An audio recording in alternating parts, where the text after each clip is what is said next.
Welcome to the Talon Talks podcast from Embry-Riddle Aeronautical University. I'm Alan Caesar. My guest today is Korry Franke, author of 3 Feet to the Left, A New Captain's Journey from Pursuit to Perspective, which is a book about the leadership journey he experienced as United's then youngest captain. Now, in addition to still flying 737s for United, Korry works as an inspirational and keynote speaker on topics related to leadership and is on the board of directors at the United We Care Employee Relief Fund. He earned his bachelor's in aeronautical science from Embry-Riddle in 2003 and has an MBA from Penn State. Korry, thanks for joining me today. Thanks for having me on the show. It's a treat. All right. So one of the experience that sucked you into aviation was a thing that we don't really hear so much about anymore, which is visiting the pilots on the flight deck during a flight. Tell me about the experience you had on that flight to London when you were in high school. Sure. Well, like so many people that come to Embry-Riddle or are drawn to aviation, there's usually one of those defining moments. And for me, it was definitely that trip where my family was going to London from Washington, D.C. to visit my sister who was studying abroad at the time.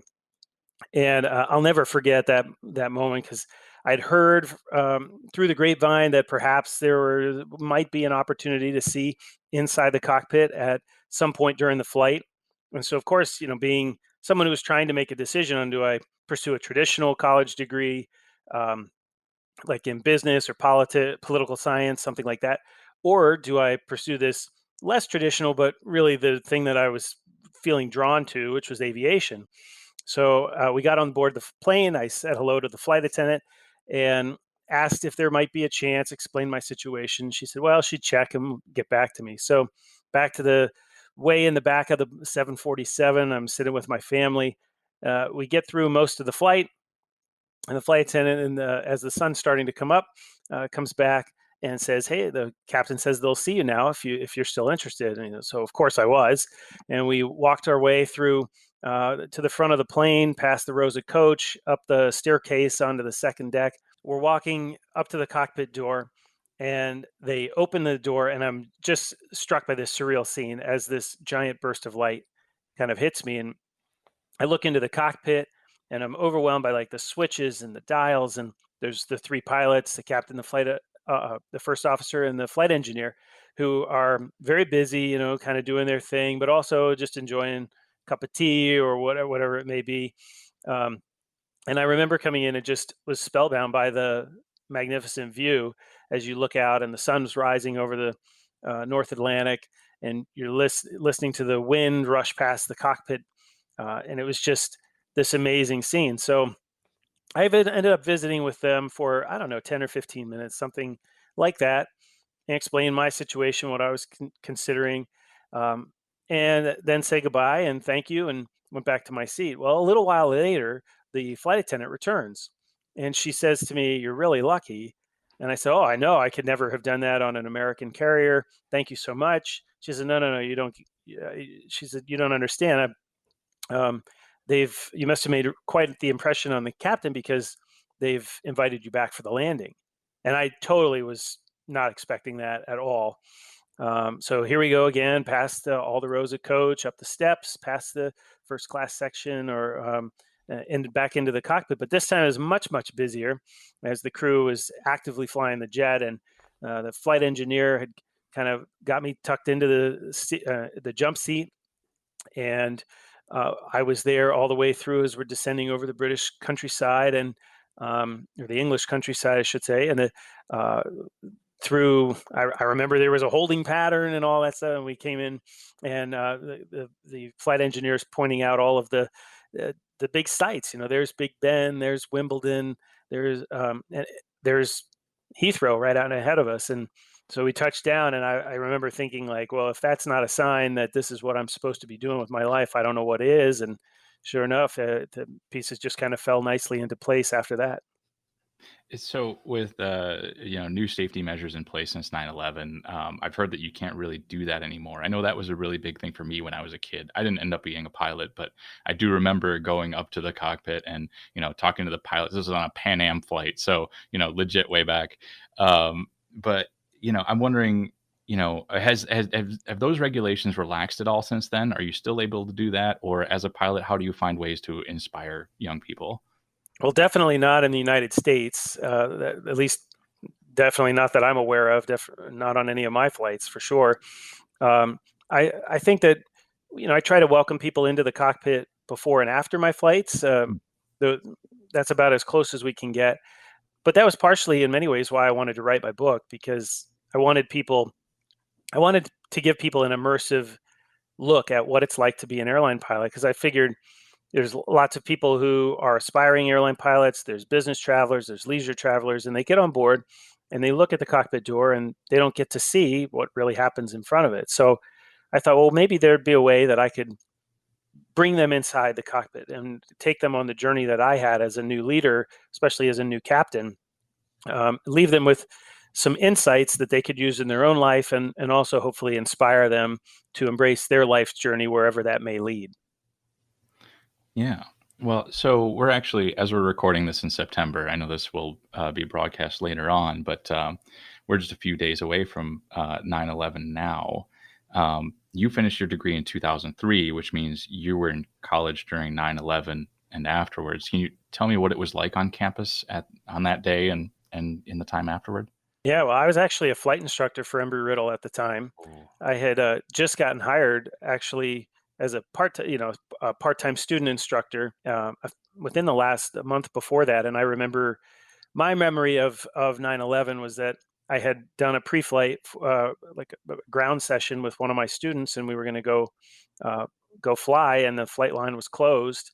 And I can remember huddling around with all the different instructors, watching. I can't remember if it was live or if it was um, the replays of planes hitting the towers and things. And um, you could just feel all over the campus like this, what's going on, just like everybody in the country, but especially being such an aviation community, there was this question of like, what's the future of our industry? And especially as students at the time, we had to wonder, like, well, what does this mean for our future careers? What does this mean for the people that we may know? A lot of people, obviously, students have family that works in the airlines, and so I think a lot of tension and such came in. Admittedly, I could see the. I'm not on campus now, but I would imagine that COVID is kind of having a similar type of effect to people that are on campus, asking, "What does this mean for the future of our industry, and what does that mean for me as a student, perhaps?" Um, and yet, sometimes those industry-defining moments, they do change things clearly, but they also can provide some opportunities for innovation and change to the way that the industry works. You saw furloughs happening at Continental when it was merging with United, and you saw the industry change after 9/11. And some pilots who've been doing this for decades say the industry is cyclical and it'll come back and you just got to stick it out. Um, One of the workshops that you do is also about choosing your flight path and finding success in your career. I'm wondering right now if you're worried about your future as a pilot, and what does your flight path look like right now? I think part of the experience that, as I describe in the book, a lot of the pilots that with whom I flew ended up. Part of the challenge was, we were merging the cultures of the two companies when I became captain. The book takes place between 2013 and 2014. A lot of the first officers with whom I flew had been, once or twice furloughed pilots on the United side of the company, um, and you, they brought a lot of interesting perspective to this. That you live and die, obviously, in the airlines by your seniority number, and sometimes that number is up, and sometimes that number is down.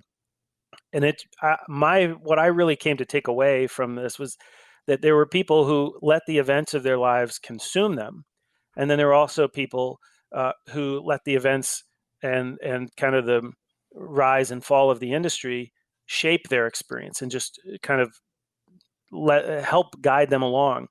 Um, I suspect that the same thing is going to be true for me personally. Whether right now it looks like I'm going to end up losing my captaincy, we'll be going back to first officer somewhere.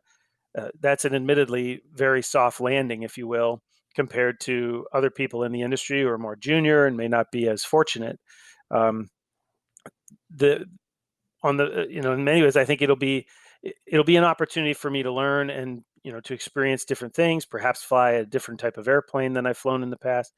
But even people, there was a first officer who comes to mind that I flew with on my last trip, which sadly was quite a few months ago now. And she was very junior with the company, and we flew together on the day that like they announced, like it was the first time the company kind of indicated that, hey, really, really rough sea, air may be ahead of us. And when I followed up with her several months later, and asking how she was doing and what she was looking to potentially go fly, and she was talking about taking uh, taking the opportunity to go fly for um, Samaritan's Purse in Africa. And immediately I was like, what an amazing experience that this could prevent. Like maybe she probably would never have sought that out on her own, but because perhaps the situation will come where she may be forced to look for other work, it could be a really interesting life season to have. That would you end up looking back and say, well, I never would have planned that. I never would have sought that particular path out.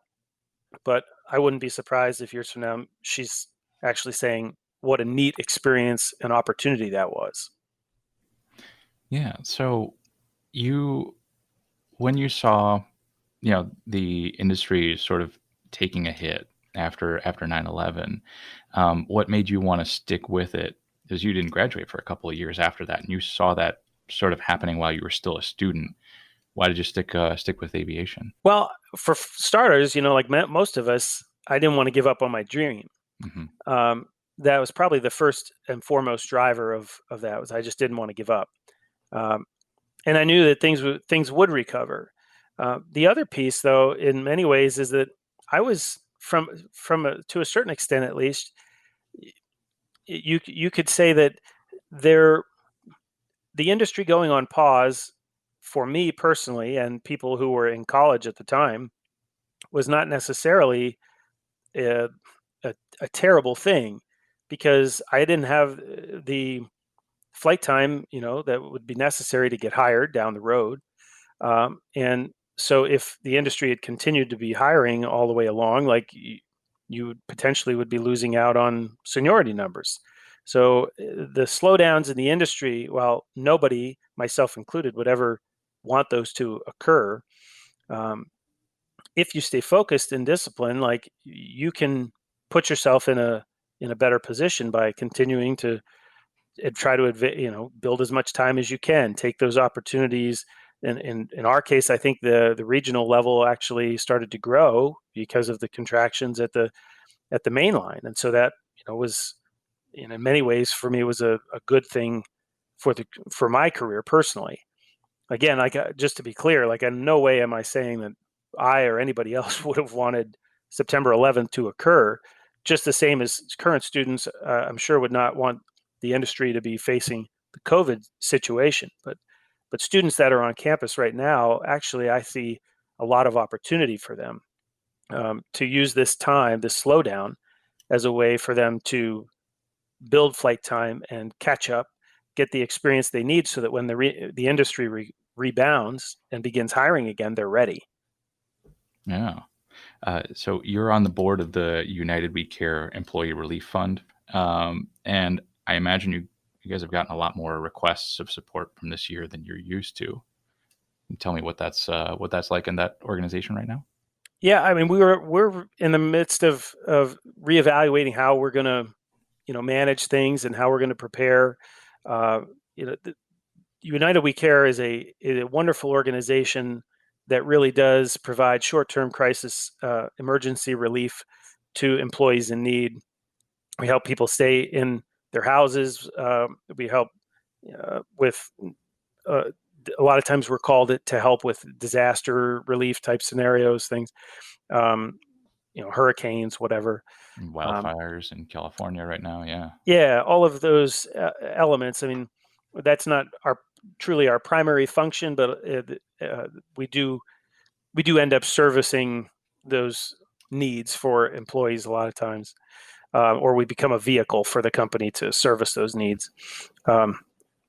that has been a very rewarding group to be a part of, just to see the way that the company really does come together around We Care, and it's employee funded, and the United underwrites the administrative costs of the fund for now. Um, but I think all of that really it shows that we are a family at United, and we want to take care of all of our colleagues, whether that's pilots, flight attendants, gate agents, rampers, management personnel, you name it. So employee funded, does that mean that they employees opt in to donating to it? That's correct. Yeah, whether it's one-time donations through fundraisers, or we try to get people to do even just $1 per paycheck Yeah. to help fund We Care. Yeah, we do a similar thing here at Embry-Riddle. Yeah, we got a lot of support. Everybody in our division, we have 100% participation in donating back to Embry-Riddle. Oh, that's awesome. Yeah. So you became a 737 pilot captain at age 31, and at the time you were the youngest captain at United. The title of your book, 3 Feet to the Left, shows that there's this proximity, this short physical distance between the first officer and captain, but it suggests that there's a bigger change in responsibility. You tell me what that shift feels like. Yeah, totally. And I think when you are a first officer, you do a lot of things. You load the flight computers, do the walk around outside the airplane, all of those kind of things. But as a captain, it is a really different mindset. One of my favorite quotes in the book comes from one of the simulator instructors that I had. He was the evaluator that did our final check rides, and he said to us something along the lines of like, you guys have been first officers for a long time, and in the past, when things would come up, you'd make your suggestions, then you'd look to your left and say, "What do you want to do, Captain?" He said, "Well, now the first officer is going to be saying that to you, and you're going to look to your left, and the only thing you're going to see is your reflection in the window." And it's a response. It's the idea of that you really are responsible for the whole jet and the crew and the passengers, and stepping into that role and kind of embracing that takes a little bit of time. Definitely is kind of what I want. Leadership is nuanced, is what it really came down to me. That we think, hey, now I'm in charge. Now I need to make all these decisions. But the truth is that just because you are responsible for all the decisions does not mean you can, should, or must make all the decisions. In fact, I'd argue that it's almost better if it's the opposite direction. That you learn a lot about empowerment, and especially with our teams, which are very short duration teams, maybe 1 day or 4 days probably at the most, or at least on the 737 fleet, that you've got a very limited period of time to establish rapport and to engage the other pilots so that they feel that their input is welcomed, and that they have ownership, sense of ownership, and it's not just you as the captain dictating everything that you want done. Nobody wants to work under that environment, whether you're on the flight deck or in an office somewhere. So I think those subtle nuances is really what I came to realize were some of the biggest takeaways and the biggest mindset shift from moving from the right seat to the left seat. So what made you want to move into doing leadership workshops? Well, obviously, like you mentioned, I got my MBA from Penn State. I've always kind of had an interest in business, and people obviously love to talk to pilots, whether it's at a cocktail party or whatever. Like once somebody finds out you're a pilot, they have the standard 20 questions for you, and I started to realize that there was a lot on the leadership front that really applies whether you're managing a team on an airplane, whether you're in municipal insurance was one of my clients, or a real estate company, or anywhere else. These different groups that I've worked with, the concepts are the same. It's really about leading people and how you are able to me at least, that's where the angle that I take about that. What does it mean to be a captain? How do you effectively, whether you're a captain in any industry, how do you use what you have and the team that you have to accomplish the most. Because leadership isn't about you, it's about what you can do with your team. Yeah, so all your workshops are seem like they're aviation themed, and as a captain, there are like instances where your leadership and execution are literally like life or death situations for potentially hundreds of people. It's a pretty heavy weight, it seems like, to be carrying. But how do you make that connection between the kind of high stakes world and someone who's making widgets for XYZ Corporation, or leading a team of software developers to run an app that can tell you whether or not the picture is of a cat or a dog? You know, Well, with the keynotes that I do, particularly the one that's called "Taking Command: How to Sort of Success by Embracing Your Captain's Mindset," um, I like to put people into immersive environments. I think what the cool part is, so what we do is we start out with a basic discussion about what the role of the captain is, and then I swear everybody in as honorary captains, and we go for a flight together, and we do 4 or 5, depending on the timing that we have available, of these different scenarios that one's, for each phase of flight, a pre-flight, climb, cruise. I kind of built it around, simple framework. And each time we kind of, the attendees get to immerse themselves into pretending that they're captains, and they have to. We set up the scenario, and then they have to put their captain's hat on and decide how to accomplish that. Sometimes that's deals like in the pre-flight example, we're dealing with how do you judge positional authority versus relational authority, and build rapport with flight attendants during a pre-flight briefing. Or maybe it's how do you, in one of the cruise scenarios, we have a thunderstorm that we need to avoid, and your colleague is flying the airplane, and you think you should go one direction, the colleague thinks they should go the opposite direction around the thunderstorm. How do you navigate that kind of interpersonal dynamics? And at each one of these phases, it drills down to an aviation takeaway, which we then apply. It's pretty obvious once the takeaway is there, but they realize, okay, this does apply. So as we work through these scenarios, I think people start to see that, yeah, they're not just aviation takeaways, and they apply obviously to aviation, but they apply to so many other fields as well. so if we can circle back to the Continental merger with United, I meant to ask this earlier, is sort of related to all this. You mentioned in your book that that a lot of the Continental pilots are still wearing, or former Continental pilots were still wearing the Continental uniforms, even like 2-3 years after the merger.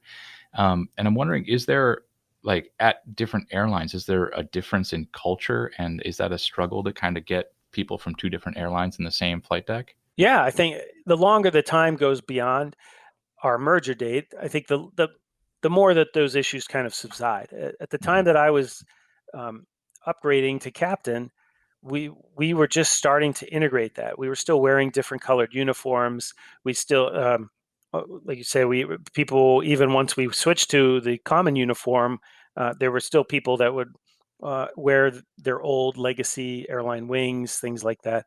Um, there were these mini sub bases. It was very much obvious, like which team you played for. And I think as human beings, it really speaks to uh, we are pack animals. That Mhm. whether we think of ourselves as that way or not, like our pack, whether it's our family, our company, whatever, it starts to, especially if there is change, especially if things are not under attack per se, but you know what I mean. Like there's definite change and evolution going on. We start to identify very solidly with that particular pack. So in giving up uh, the past of our particular pack and embracing our new pack, our shared pack, to me that is a very difficult challenge to manage as corporate leaders. And you have to. It is really an evolution. Like what's cool with United is both Continental and United can trace their roots back to uh, the same man. I like to think of us as these long lost siblings that kind of went away, and we both had our successes and we had our challenges along the way. But then we came together because we realized that our United family could be stronger together than either of us could be on our own. I clearly think that's proven to be the case. The further out from the merger that we get, the stronger the combined United is, and the better our collective futures looked, in my opinion. So one to completely shift topics here, one thing that you talked about in your book was when your wife became pregnant and then had a miscarriage. And so when my wife had a miscarriage, we were trying for our second child at the time. It was tragic and it weighed a lot on her. She had all the same feelings that that you wrote about your wife having. She knew there was she knew when there was something wrong, and that she also felt somehow that it was her fault afterwards. Part of the problem, I think, was part of the reason it felt so isolating at first is that we didn't realize just how incredibly common it is to have a miscarriage. And then, like, I learned afterwards that practically every mother in my family has had one, and at one point or another. So, I'm wondering why it was important to you to include that in the book. First of all, inside a small parentheses, it's interesting to me as a writer, you craft a story the way that you think it should go, and then I laugh when I'll get certain book reviews and they'll be like, way too much personal stuff in this.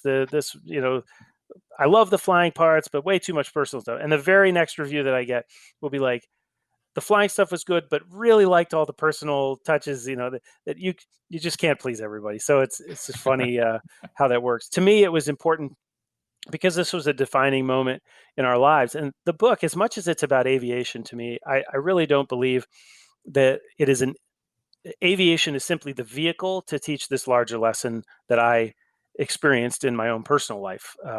So that in one way or another, we are all on our own journeys 3 feet to the left, that it is an evolution. Life is taking us from point A to point B, and we don't fully see that all the time. We think, I feel like sometimes, a merger could come along and can upend your career, whether you're in management or in aviation, or life circumstances can come up.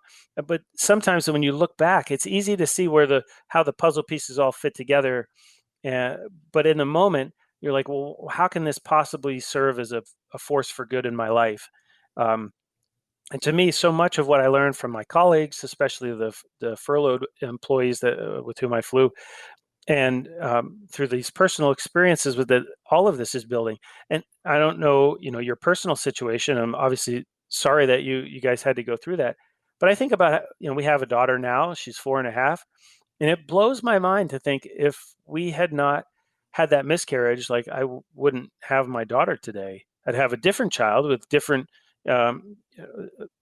totally different experiences, perhaps different personality, whatever. And so that really, it's amazing to me to think like, oh, I wouldn't want to miss out on the daughter that I have today. I'm sure if that miscarriage hadn't come up, then we would be saying, I can't imagine not having that child in our lives. So I don't know if that kind of answers your question, but to me, the book really is all about this embracing the moments and the journey, every single moment in our lives, because it's making us who we are. And this very moment right now is helping and propelling all of us, and perhaps even the listeners to this podcast, in some form or way. It's this tiny little shaped. Each of us gets shaped as we go through life. Yeah, each moment builds on the next, good or bad.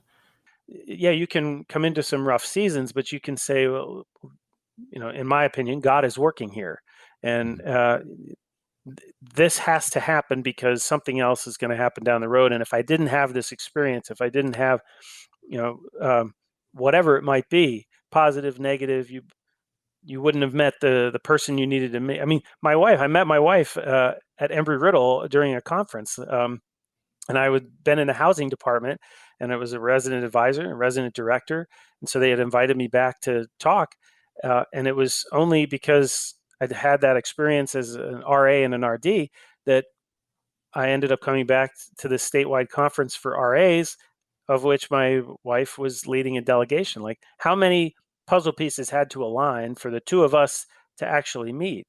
You just don't know whatever you're going through today, how that's working in your life to prepare you for tomorrow. Yeah. And that miscarriage obviously wasn't the end of your journey to parenthood. As you said, you have a daughter now.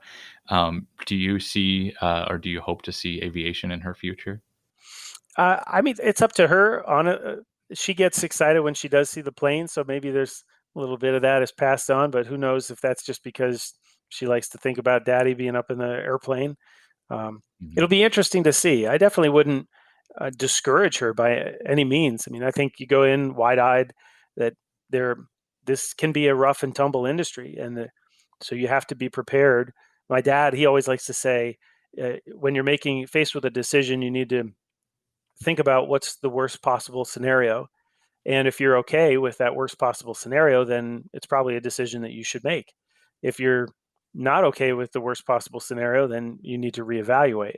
So it would be I obviously was a lucky person with this industry. The timing that I had for whatever reason, things kind of fell into place. I think helping without a doubt going to Embry-Riddle was a huge part of my success, and especially the internships that Embry-Riddle afforded. I mean, that hands down was a huge accelerant to my career. So I'm very grateful for those experiences. Obviously, with different timing, different scenarios, could have turned out very, very differently, and may still. We don't know. But I I would still think as long as people are have their eyes open and they are comfortable with the fact that I may have to roll with some things. This may get ugly at times. And the strangest part with aviation seems to be that it's great right up until it's not. And then it'll turn around and it's like another light switch will flip, and all of a sudden it'll be mass hiring in the airlines and all over the aviation community. Yeah. So your book is referred to as a memoir, but it's something that you wrote in your 30s. Did you know at the time that you were writing a memoir, and did you ever think to yourself, "I'm too young to be writing a memoir"? No, I mean, I think the way I look at a memoir is a slice of someone's life. A biography would be the complete life. This is not a biography. This is about a very defined slice of my life, and um, that I felt was impactful to me, and it was a story that I wanted to try to share, with others. So, but ultimately, the story is really, again, it's not about me. It's I am a vehicle. My story is a vehicle. But some of the best praise that I've gotten for the book has come from pilots who've reached out to me. I mean, my favorite email I've ever received was a guy who flew for Cargolux, and he sent me this note. He's like, "It's 2:30 in the morning in Bangkok, and I'm wide awake. Is that because of the multitude of time zones that I've crossed? Is it from the spicy street food that I ate, or was it that I couldn't um, stop reading your book?" And uh, as he went on later, and what other pilots have said is like different airline, different plane, different part of the world, same story. Like there's so many universal truths in aviation. There's so many experiences that we go through, and to have pilots, write to me and say they felt like they were reading their story instead of my own. Like that's powerful to me. I'm very blessed and fortunate to have lived that experience and have had those opportunities. Um, but ultimately, I hope people look at it, whether it's regional airline pilots who are upgrading for the first time, or retired pilots who can think back to when they first took command. I'm hopeful that they look and say, "Man, this is yeah, he got it. He nailed it. He makes it. He doesn't sugarcoat. There's parts of the career that are great. There's parts of the career that are really challenging. But when it comes to like what's it like to actually be an airline pilot, be away from your family, be facing thunderstorms, blizzards, you name it. Hopefully, people. I'm hopeful that people walk away saying, yeah, that I'm in the ballpark at least. Do you think you'll write another book?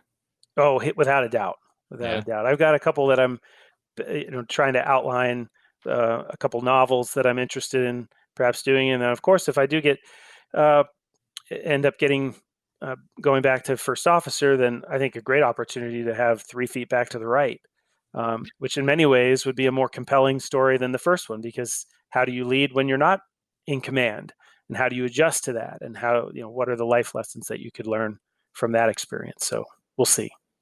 Yeah, there you go. That's great. We'll continue to the lightning round in a moment, but first I'd like to tell our listeners about this year's homecoming activities. Due to the COVID-19 pandemic and after careful thought and consideration, Embry-Riddle has chosen to go virtual for homecoming and Oktoberfest. These events may look different than we're all used to, but we plan to provide opportunities for Eagles to unite through exciting and engaging digital programming for an entire week from October 3rd through 10th. Plan to share your favorite Embry-Riddle moments on social media. Be sure to wear your blue and gold gear and get ready to reunite and celebrate what it means to be forever an Eagle. Check in regularly at alumni.erau.edu/homecoming to see the latest events and speakers. Now, Korry, it's time for our lightning round. Are you ready? I'm ready. Okay. I'm going to give you 5 questions, and you're going to give me 5 answers. The question number 1 is you could pilot any plane ever made from anywhere to any destination. What do you choose? I'm in love with the 757. And so I would love to get a chance to fly that again. And I've always said, like, because of that London flight, so that would be a neat trip to have as like a retirement flight one day, somehow I'm Newark based now, but it'd be interesting to bid to Dulles just so I could fly the Dulles to London run. That's great. If you could read only one book for the rest of your life, what would it be? One book for the rest of my life. Sorry, I'm thinking. I should have. No worries. I should No, have been take your thinking. time. Take your time. I don't give these to you in advance. Some people have trouble coming up with them Well, on the spot. there's so many great books. That's the problem. Mm-hmm. I think one of the books that this is probably perhaps a bad example, but one that has really come to mind recently that I actually just said I want to read that one again. So I'll say this one. It's a book called Bird by Bird by Anne Oh, Lamott. Anne Lamott. Yeah, I know that one. So it's a book on writing and life, and someone had recommended it to me, and I rave about this book now, especially as a writer. Like, she just is so witty and yet so practical of like how to not only write, but I think how to really observe life and how to focus in on accepting that you don't always get it right the first time. You need uh, to redo things, and her just to being a writer requires you to be very intentional and to really focus on, okay, when you look out, like right out my window here, or I'm looking is a mountain and there's trees and all this, but like I oftentimes will catch myself, well, how would I describe this if I was writing in the book? And so she talks about having a 1-inch picture frame and that you have to look through this 1-inch picture frame and just really dive into the details of what is in that particular tiny little frame at that moment. So it's just a great book for writing and for life in general. So, who's your favorite cartoon character? My favorite cartoon character, Inspector Gadget. I always enjoyed Inspector Gadget, the peculiar ways that things that he would have, and of course, like his, I think it's Penny was his Yeah. sidekick that actually solved all the problems. But Yeah, she had the book that was connected to the internet, and she was the smart one in the duo. All right, so picture your ideal grilled cheese sandwich. You're about to take a bite out of this thing. You're holding it in your hands. What's in it? What are you going to sink your teeth into? well, clearly you're going to have some good cheddar cheese, and you're going to have some ham, and definitely some red pepper flakes. All right. Probably a lot of red pepper flakes because I like some spice. So Yeah, you like it spicy, huh? yeah. All right. If you could live for a week as any person in history, who would it be? Hmm. Uh, well, I think getting inside, two people would come to mind. I like politics a lot, and I think Lincoln is an incredibly interesting person because of how he helped to keep the Union together and all the nuance that went into that. But I'm also fascinated. I've probably read more books on Lyndon Johnson than anybody else, Hmm. and not so much for him as a president, but him as the senator. It's a great book by Robert Caro called Lyndon Johnson, Master of the Senate, and if you ever really want to understand that institution and why it is the way that it is, Johnson had left a huge impact on what it means to be majority leader, and how he navigated the legislative powers that were there. It's just really interesting. That's really cool. I think I remember hearing a neat snippet about LBJ, and he used to own an amphicar, one of those amphibious cars. And I think he would park the thing on the top of a hill, like have somebody with him, and he would like pretend like he had lost the parking brake and the engine had no power, and roll down this hill toward a lake and be freaking out this whole time and terrifying the person who's with him, and they just splash into the water and they just float away. And that was a trick that he liked to play on people. Yeah, I've heard of that story before, and he just isn't. I'm not saying that I would lead if I was a leader, if I was a president or a Senate majority leader. I'm not saying I would necessarily want to lead the same way that he is, but he just seems like a fascinating. The more I learn about him, the more I read about him, the more I think he's one of the more unique, definitely one of the more unique presidents that we've ever had. Mm-hmm. All right. Well, thanks very much, Korry, for joining us for the Talent Talks podcast. Thanks for having me on. This was a real treat. I really appreciate it. All right. Talent Talks is a production of Wicked Radio and the Embry-Riddle Office of Philanthropy and Alumni Engagement. We're coming at you from my office at Embry-Riddle in Daytona Beach, Florida, and Korry's condo in Virginia. This episode was recorded by me and edited by Cindy Puckett. Edmund O'Darte is our program manager. Bill Thompson is Executive Director of Alumni Engagement, and Tony Brown is Executive Director of Communications. If you'd like to share your thoughts about our show or suggest a guest to us, we'd love to hear from you.